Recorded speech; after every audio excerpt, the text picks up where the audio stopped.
I can't name one thing. That was a complete game. Once again, set it up beautifully with a bat. As I said in the post-match there, when you come off a high like we did in Centurion, it's very easy just to think that you're just going to roll up and do it again. And we laid the foundation up at the top. At times it was tough to bat. The guys hung in, and everyone played a really good role. Every batter that came in played really well. JP came in, played a great innings with impetus. Like I said, everyone just batted really well. And then with the ball, the lessons and the mistakes that we took from the previous game, we were just relentless in our areas and gave them nothing. A great disciplined bowling performance, and as good as performance I think you'll see from us.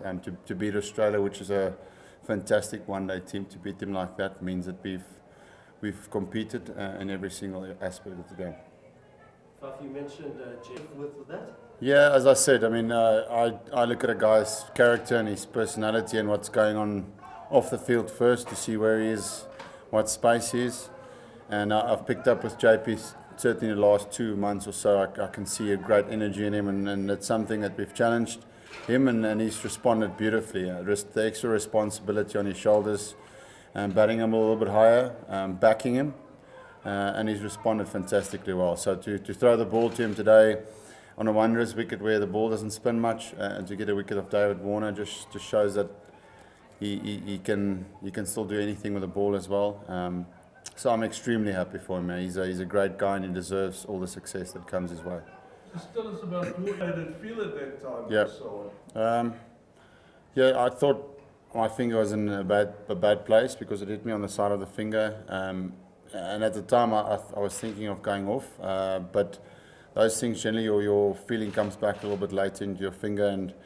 And as I said to Sean there, that luckily I don't use this left hand at all when I bat. I'm a big bottom hand player, so the left thumb wasn't really bothering me at all with the bat. The field, I was just trying to protect it a little bit with some tape over it and some gel to try and make sure a ball doesn't hit it again, but it will be fine. Against Australia, for me, it's the best team to play. I love playing against the Aussies. They're a competitive team, and they're a very good team. So when you score hundreds against the best, that's always the nicest innings. But yeah, I enjoyed that innings. Everything felt good technically.